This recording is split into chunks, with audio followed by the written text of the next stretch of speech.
Kichi nam, kawa kichi nam. Kichi. Amasan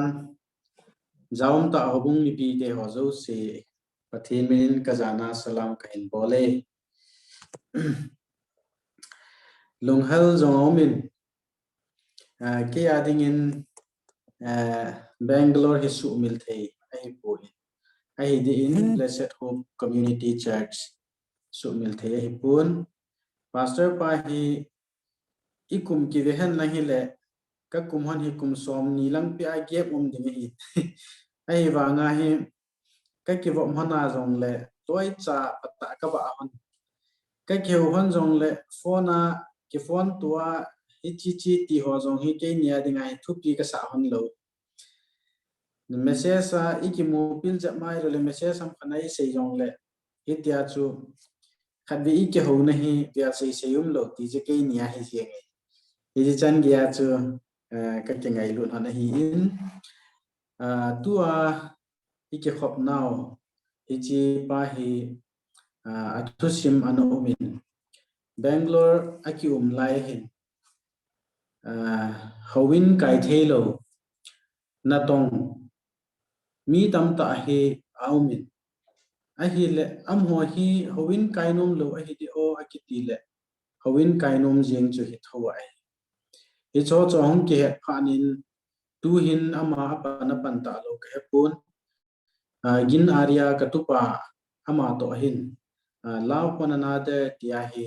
akham khama chu pathin ki thu pi na zal le pathin ma pui na zala hum ki pu do a hi le hi ti chun king le kang hing le kom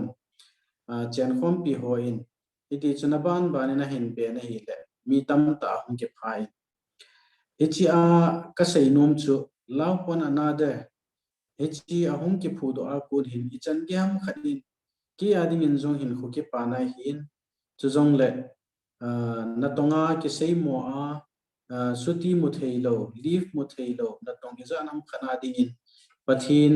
ho khom na phat mu theina mun cho hung hi na hi le hi cha chun hin khu hi ananom le jeng in hi thagau thuin ta salanga zong ananome chubana kasu mil theilo pen chu hichi law pon another hunguma sports hungum ting le ke so sports ho vel hungum ting le anike pangji zan khat practice ka bol le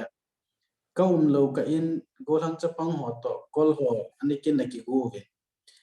kol ho in ipi piana chom pi le hicha chun ka ga tu khain ale ke chu ahan pen aveng sunga dinga chu kanahi khatan law pon another tia ki kiloi khom na amo pu dana aki kit le ija chun adang ho go hang chapang ho si chobon nei na kasol tawin ke to ka tu pa to mi ni ham khat ka dan upin hi le ke chu vo ding igong lep jing win kol ho chun isudi di ji win ka le khat pa di chun so ngai se le se hi le ichini zan chu ke jong ka ha leng thobin ki thu han lang hi le pathian thu lo ding hi aban le ki thu han lang hi le zola ling jong lo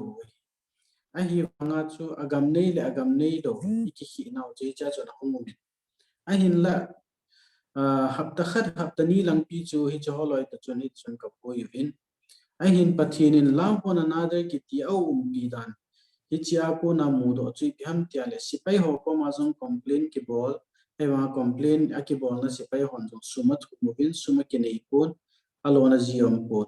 phone khana hian dan win aban teng le chapang khara thu movin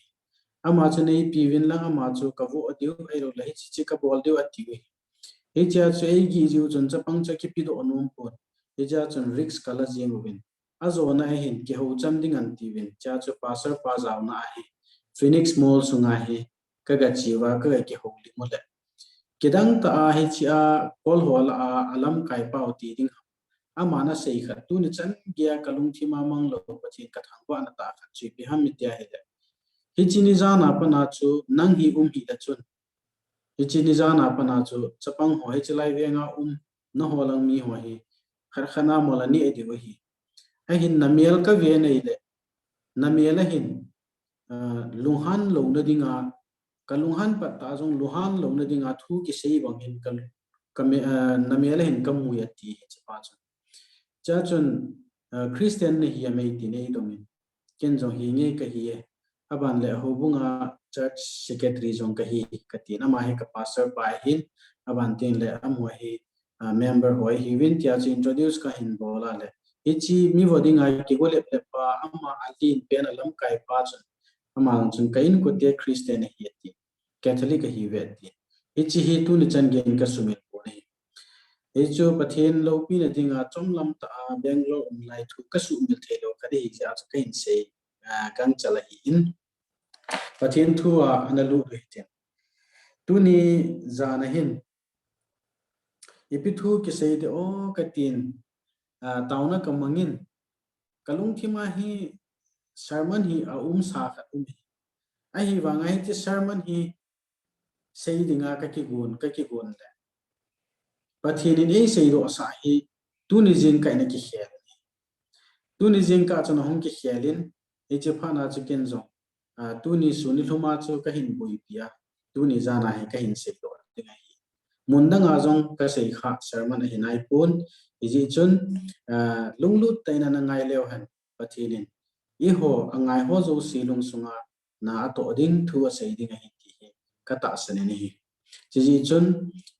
thanom ta in ana pango hi te thu pi ai lu ta ding ji win ke mai tauna hin ning ka te pakai nang main na chi na in leisit mi him te na simin leisit mi him te chi na pi ho ichi mi ching mi thim te hoi a chi na thip na te ho na nga ko na amu te ho hin mang cha in mobile phone hin za chum laptop hin hi pp hi song le electronics thil za chum hin sim do ni tu lai thu boi lai ta jing in so ki khom na thei te hi song le hi ho mang cha in ka hum ki khom thei win na thu a chom cha ka hum ki ho lim thei ti win om ji hin pakai hitabang in sim do ho ji in nang ka hin thang bo win nang ma sim pau ni hi ji in lo pi na pa cha nang ma ka hin pe ni hi ka ki khop na sung wa nang ma hum thai tia I chang dinga chu Jesus Christ mina kong tao hi amen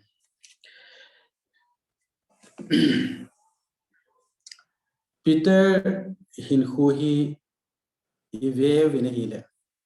I hon Peter akiti tiang le he ro chu thu se hi hat pa chu jong le nung chon loi pa tia ki he hi ama ki he di sat nahi Jesus Christa thumbe asei le nahi a hi ne abana Judas Iscariot ai thu akisei ki tinga hi le Judas Iscariot ki ti pa hi sum chinga hin aban ting le ama hi Jesus Christa anazu do pa chu hin Jesus Christa sei le a hi lo le Jesus Christa zo le tia jong ki he a hi ni ai le hi chi te ni hin khu hi ivet diu ka de tu ni jane abana Jonah hin khu tham cha khat to ga avilew han Jonah hi Pathen angan sina akona jam ding go pa choi jam jong jam a hetan a hi wanga Pathenin chan sapi hi amho thumin khwa hi ivet ding oi a hi le isei no mo hi biham mitya Peter hin Judas Iscariot hin chuzong le Jonah hin ama ho hi he ting wa hi le amino ake pha ting ai hi le he lu chu they are betrayer a hi lo le they are denier ta he a hin la dunia sermon in adoi ding a pi pen hi Judas Iscariot tabanga na kham Pathen veleza na sei le kham Pathen veleza na zu do kham aban ting le Peter banga Jesus Christa na sei le ma aban ting le naki het mo sa kha aban ting le Jonah banga Pathen nangan sina veleza nazam santa ti hi ivet diu ka dei nei hichi la achun thudo ikinei diu hi han na hele keiwang Jesu Christa ka sei lep khapui ka pin thani khuwa panin di ta in ka zuye ka sei lep momong pui diding hi koi macha lo diu ka hin chai khat chawang ki hoido pon de ka ti ne ab alhang pia sei dingin mi ham ho bo ka ti pot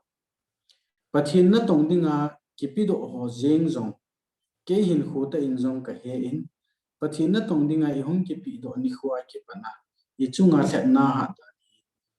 aza chum be nei a hi di in evangelista akiwa a hobung dunga akikil veiden lai pha chun thet na hi a nai a hi wangin hitia missionary adinga akiki pi do zowa pana thet na a ha che dan le thet na in I hin khuwa na to dan hi evangelist ki wa lai to ina ki ma hobung sunga ki man cha lai to aki te ka ki na hi aki bang ki po nei hichita banga chun khadwei kum ting lahin mi him hi na apat ta min I hin do te ngai hi le I pel theilo aban ting le apat ta lungela don bu chi ki hello chiji achu pathin na tong khat hi na achula I don bu dinga I mo na ding pa chu I gela le za cha zongo min chiji achu aphalang langa dinga tia I gela I zoom na ding I za cha na ding sial na azo I sei na zo ko mi hi teng la chun e ading chun hi chipat ta chun ai ki hoi do ai wa ilung thima hi ki khul na jingai hi chi sei do pa ji chun ki oi mo na hi jingi nei pathin na tong khat ki hiya I pi tu dana hi chalai chu min hi chi ei do a chu hengi ai hi tin ki ti han lang ki mo jing tele phata dinga I pi ji a chu ka di na dinga chu a hi poi ki ti ta ti pa hi ilung thima jingi nei het ding khat chu pathin na tong yung hiya aban ting le pathin thu ai hung ki man cha ting le akoi ta san na hi a ki changin akoi ta san na ki chanji chun zo na sei jong le min na ta san de chi ja chu pathin na tong khana ding nga chu I mo na dinga ko na zam do na hi kilep do na hi a ha sa ko ni a hi wangin na lung thima wang chu na hung ki oi na ding to thim na hung ki chan na dinga ni khu iza nam pha iza nam khat wa hi pathin to na ki bu ngai ta nei hi chi hi pathin na tong ho in hin khuwa ki tu jing hi chi hi Christian hin khuwa dinga zong I ho pathin ho ta ta hi wa hi le Christian hi mana hi chon sin na ko na ki thing hi pu nei Christian hi ji a hi chon sin na ki hello ki ha ji lo hi pu nei aban te la pathin na tong kha hi ji a I hin khuwa hi lep na lo hi pu nei aban te le mi jong hi beilam ta pathin na tong kha hi ta beilam ta si na I puilu na thei ding ya tamini HG also dunia hi ipithu ke sei de ham tia ka gela to be an encourager be an encourager ki thu sei ding ka ti hi a hi wanga tuni jing ka hi chi topic ki pi dunia I gel du chu nang ipiti ne ki mu am Peter banga ne ki mu am Judas Iscariot banga ne ki mu am a hi lo le Jonah banga ne ki mu am ti hi vet ka ohite Jonah hi Old Testament khanga hi tai prophet hin thim gau khade hi chi chun ama hi pathinin akwa pathin akona pa angan si na pa azam san pa bo se chu hi chi pa ka bo chu ka sei no mai aban ipiti hung ki le am ti pa to ka sei no mai chi ja Jonah ka hi min pai ai na thang pi ai ve tiu hi Peter to Judas hi ve tiu Peter le Judas hi akiba no no pin akiba no akiba anahon chi pi ham mitial hichi ho ka hin sia ko nai nang din mun ipi ham nang din mun hoi lai ham ti na ke khol ka dei Judas Iscariot hi Jesus Christain sejui somlani athan ba asawahi abanting le Peter jong chutima chun azawe abana Judas Iscariot hi sumching ahin abanting le Peter hi Jesus Christa dinga sejui la azong ga seiding achu asei thi pen jong tiding hi ni abol thei chi hi kin hani ai hi le hichia ivet diu chi biam tiala ai ki hi non hi biam tiala Judas hi sina alha Jesus Christa zudo dinga ahun ke pi to so ai Jesus Christan chance api hi Peter jong chance api ai hi ya chu ai ki hi non hi Judas Iscariot hin chance ki pi pa hai ke la aban le Peter wang hin chance ki pi pa hai ke la ai chu ipi ham chance wan chui tia ngaidam thu ma lung hiya Jesus Christa khom lang hun ki le na ding pai chance ni ke huna chani ai hi wanga Judas Iscariot ton so na Jesus to ki handing pa zo akil hani ji chun ama Jesus Christa lama ahun ki le ta pon atum pi apo za in atitani ai hi le Peter hi Jesus Christa in chance pi na pa hi a he thimin anna ki he thimin awang patan chi chun ahum ki le na hi le hunungin Peter hi seijui tel ading azong lam kai pen tia jong chu hungum do hung ki he do hi hi cha chu luk bung som na se gi chang khat na hi isima hi le hi chi a ivet ka adiwa hi chi ipija ka hin sim mi tia hi I hodin mun ini ki he ti pa chu ka de chuin lukbung som la sagi changkhat chuin aman asei jui te za kipal thu lo the hi poi ahin la kipal thu sa pa chu ada hi ati ahin amani hin kho he ve na hi le ani nya na hi mi kipal thu sa hi oni thing ta sei dinga chu Judas in jong Jesus Christa kum izanam khat azui ai ba Peter in jong azui ai le ipiti dana chu ani ni hana hi mi ki paltu sana thei din mona hi chu khawan aban le ipiji ami ki paltu sa hi hona hi chipa hi dunia ei Christian hin khu ei ma hin khwa so ki ve tingina phane ki om Christian khat ka hin Christian in sungaung seilin ka hin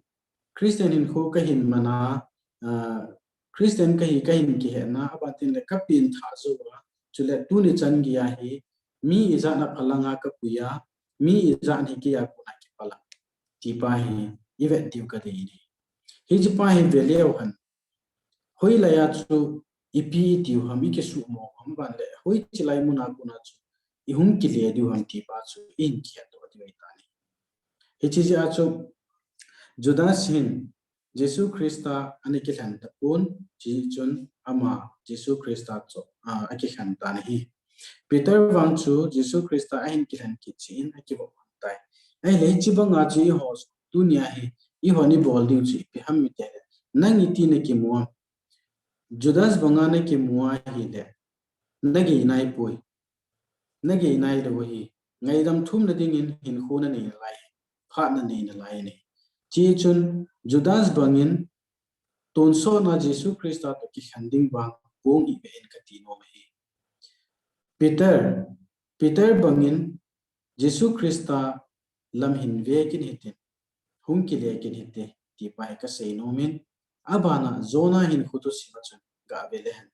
ngapi wai sunga a uma chu Jonah in a thangai chi pe ham mi te Pathen howin thinga hin thangai Pathen howin thinga hin thangai chu hi chi pa chun Jesus Christa lungi Pathen lung chang he to ha hin te ka ti chu Jesus Christa hello Pathen lung chang hi chi ji a chu hi chi Jonah hi Pathenin ahin le man cha chu aki si ji a chu hi chi chun ni ve khupi chu hu do na nang zala zong dunia kisi na ding phat na ne ya ko nai nay kisia Jesus Christa nahu hin pulam hi nahin san kina hi le amai nasata anam tunin ke Bangalore ko uma company na ka to laya kaniki yel niaw na chi ham ke na ke tonga hin company na ke tonga hin itohkhom pi ho to chun ikisa theine dinga chu pathin thu isei sanga chu thudang dang anum no mi se ya aban le inunga ahel dan thu hoi se ya aban teng le ithil du cha an ho e le iflim ve no ho e la za chan ho chi isei te ngai le icho a chu ki ngai lut no zo ding ham tia ani ki gela pathin thu isei ngam lo na ta mi aban teng le min Christian ne hiam aban teng le ipiti dana Christian hiya Sunday nya huin kailo anana to ham ti ho ta bangan se teng le Jesus Christa isei le na Christian hi na ko na ikit pam pe theina dinga thu izanam khat isei na hi anam umi nei hitia cho ki uma hi le iti chu Christian hi na pa chu min ave sui thei dinga ka ki si na ta mi nei na ka to la ya ka to khom pi ho chu mi izanam khat chu pathin thu alung lu ta ta umi cha chun pathin thu akham khama ga ke ho pi ho hi khunungin in kolovin Bible College kom line ken jong number jong kan ei hitalo amhon ka number hin tin a hin ke hol to vin in phone vin no laya pathin thu khali vele ike holin ji chu tu hin ka ngai cha ya ti ka manager party ta ka chunga pana sei khai aji chu ipji ai chon sei hamik te ama hin thil aphalo aban teng le ke ta alo na isanam ka ani ji chu ke hin kana phoji ke hoina secretary ka hi in ichlaya he na ka to hin new cha ka hi jin nang ka chunga mi ne hin ima cha ka ha sei nom poi e hi wa mi hitabang hina na bola hele tham thema hum ke kholong khol ding ali ti nga hele na hin pu zo lo ding kana ti pi si hichi pa cho tun Bible College kom lai khunung pe na hin phone in